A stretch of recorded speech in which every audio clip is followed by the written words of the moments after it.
Morning, everyone. So we're going to do a small little Zoom training here to get some background on some minor details of the business, of the insurance business here, and how to push your business forward.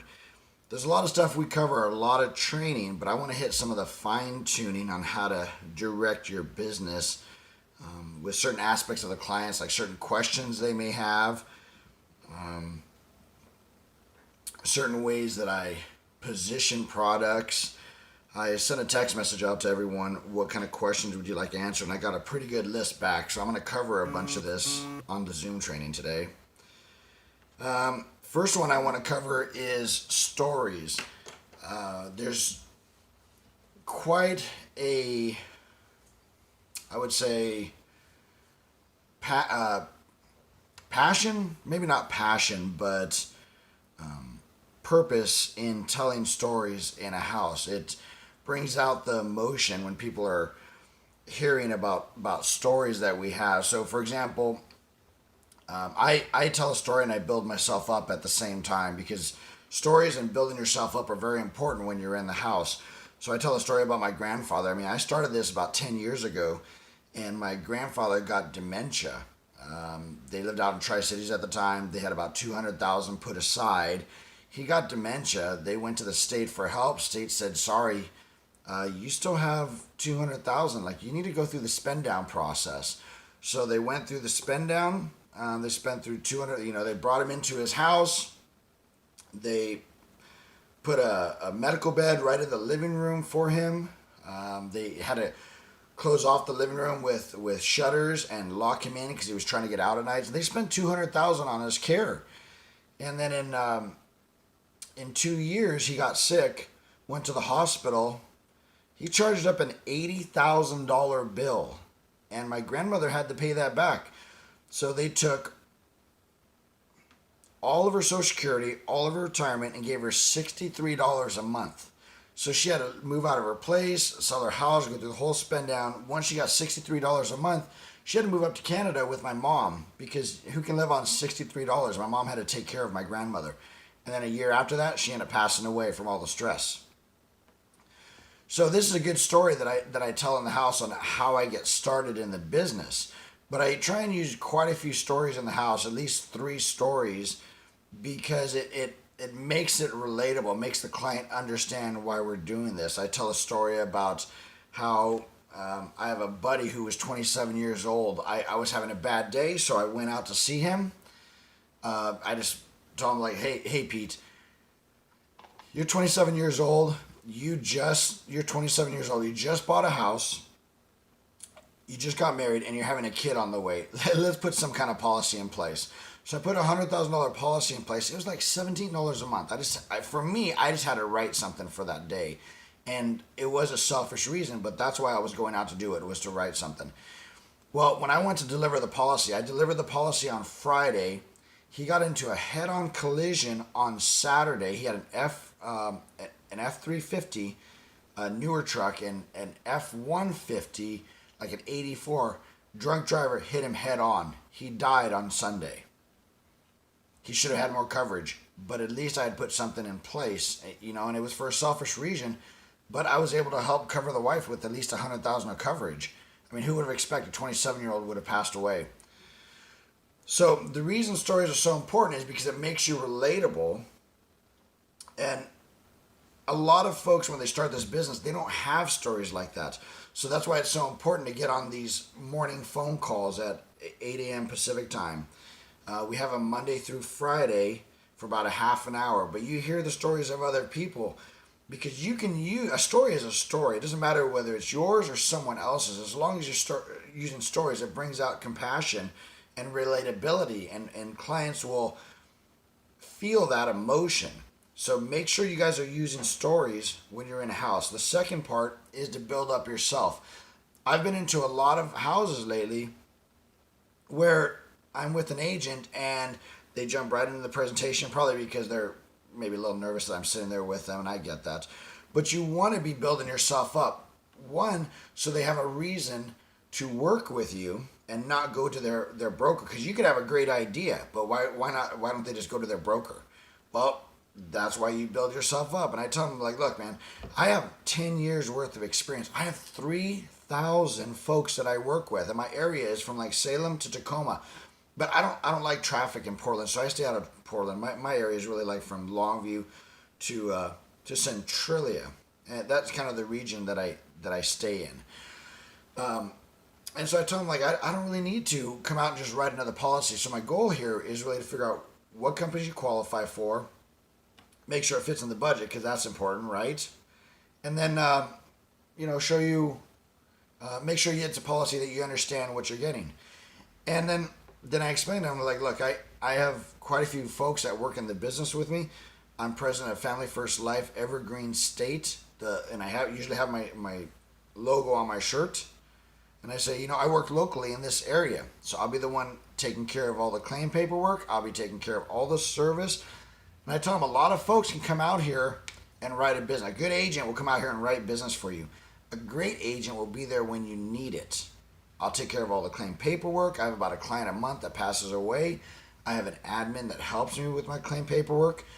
So build yourself up as the expert, so that way they know to use you. And now I've started using NextCard Pro, and if any of you need any help with NextCard Pro, feel free to reach out with me. But I use NextCard Pro, and what I like about it is while I'm in the house, once I write a policy, NextCard Pro, it has like my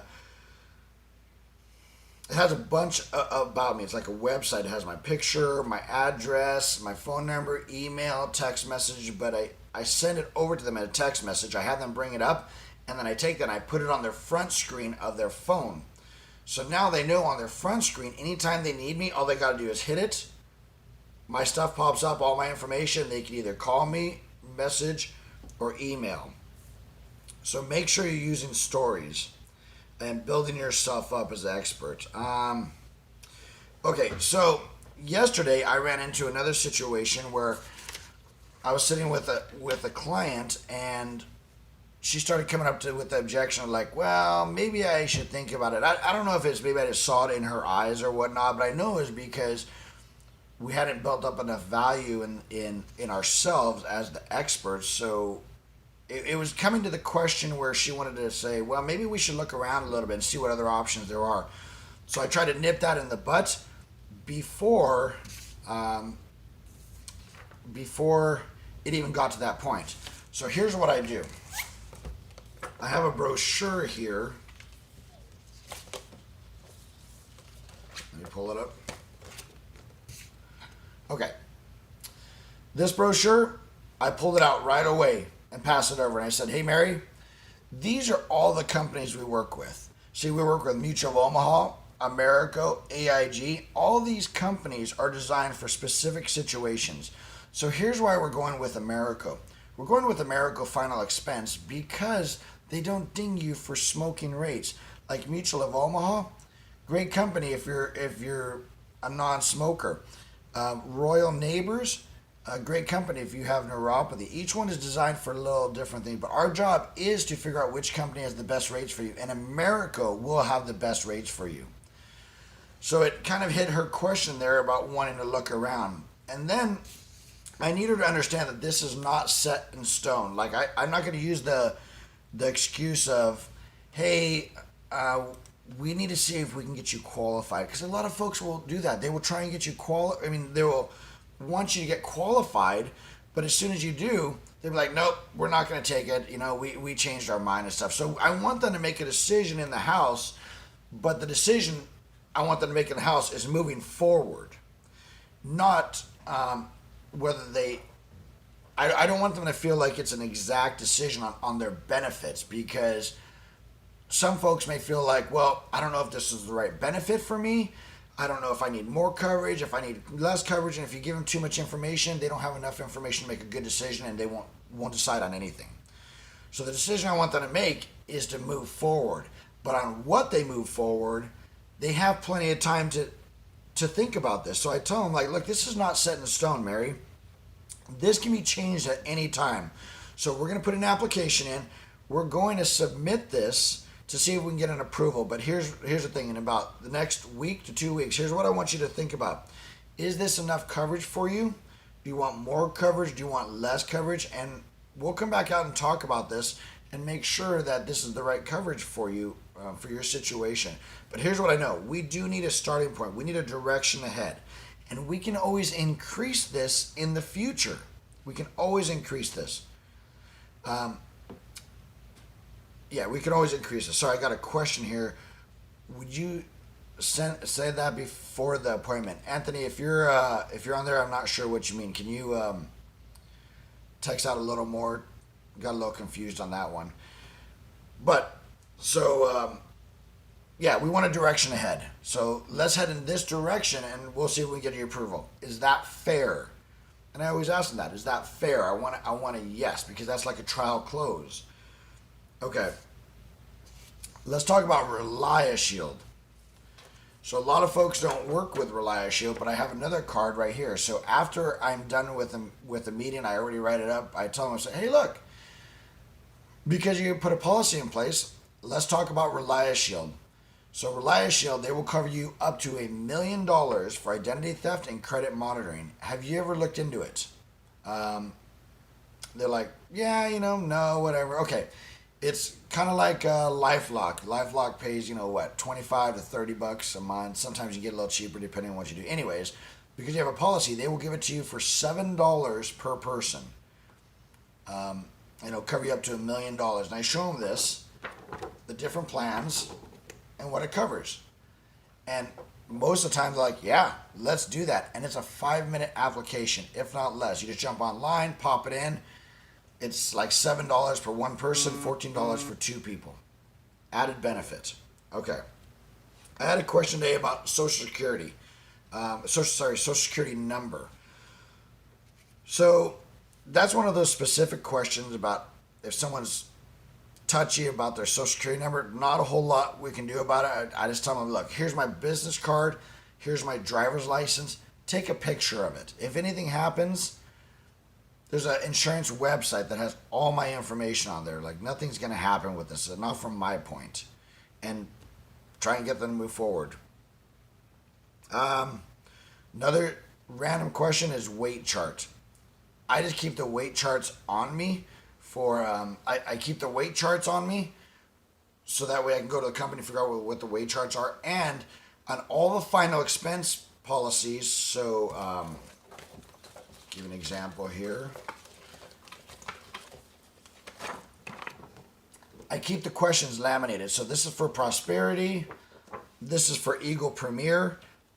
It has all the questions. So while I'm in a house, I can run through and figure out if they qualify for a certain final expense policy. I also use FFLINWmentor.com, and I go to the grids.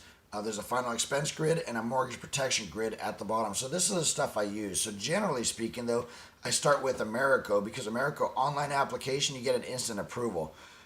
If they get approved, perfect, good to go. If they don't, you can always jump on Telegram as well. So policy reviews. This is a big one that I run into. I would say about 50% of my business is replacement business. I could be wrong, but generally speaking, I run into a lot of houses that already have existing policies in place. And here's what I know. If someone is spooked about replacing a policy, you're missing out on a lot of business. Or if they have a policy in place and you just leave it, missing a lot of business. Pull out their policies. Ask them to go get it. Tell them, hey, there's going to be a lot of questions that we need answered that are going to be right on the policy. So have them pull out your life policy. A term. Once you get into it, you can see, like, is it an accidental? Say right on the front page, is it accidental? Is it a term? Is it a whole life? It'll tell you what their rating is, how much they're paying, how long the policy will last. There's usually a front page that describes all of it. So if it's an accidental, just tell them this only pays out in case of an accident. And usually those are the cheapest. Move it over to a term policy. If they have a term, You don't want to compare a term. I mean, you can compare a term to a term cost wise, but generally speaking, if you do a term, show them what a universal life looks like. Or if you have a universal life, show them what a term looks like. You always want to, go the opposite direction. But cost wise, usually we can compete with rates. We might have to do a fully underwritten policy, but I would say 9 times out of 10, I can usually beat someone's rates, even if it's with our own companies. Because a lot of people put Americo in place, which is a great company. I completely agree with that. But let's say there's an Americo policy in place from 3 years ago, not FFL agent. I can replace it with a Mutual of Omaha policy because Americo has the accidental. Mutual of Omaha is just a little less expensive as long as it's within 3 years. So usually, no matter what, I can replace a policy. So don't be afraid of that. If you guys need any questions on how to replace a policy, there's replacement paperwork. But you just want to get the general benefits and be able to move forward on that. Anthony's question was, would you send that before the appointment? So I just applied for the digital business card. I have not done that yet. The only time I've used this digital business card so far is when a client has bought a policy. At the end of it, I say, okay, grab out your phone, and I send it over to them. But it's once they've purchased a policy with me. So positive and negative, because I've done it about 10 times, and I've already had a client that hit the button, called me back, and said, hey, Brig, I'm glad you put this on my phone because I was able to call you. I need to cancel my policy. But, hey, it happens. Yeah. So let's cover meetings. I think that's mostly all the questions that I have today. So make sure, we'll do a little review here. Make sure you guys are telling stories in the homes. Very vital. Make sure you guys are building yourselves up as the expert. Give them your experience. Even if it's in construction, say, hey, look, I've been doing this for 10 years in construction. I was top of my field making 80,000. But here's what I know. I wasn't happy. I moved over here because at least over here I'm able to help people. And I put my heart into this. Just build yourself up. Use Reliashield. Do policy reviews. And we're going to have some meetings coming up. So if you know anyone who wants to start working with us, we have a business development meeting and a training in Seattle this upcoming Thursday, Vancouver this upcoming Thursday, Spokane, Boise, Idaho, Bend, and Salem, Oregon. If anyone has any folks, feel free to message me and we will get them guided in the right direction and move over to a meeting. If anyone have questions as well, feel free to text me. Otherwise, have a great weekend, you guys.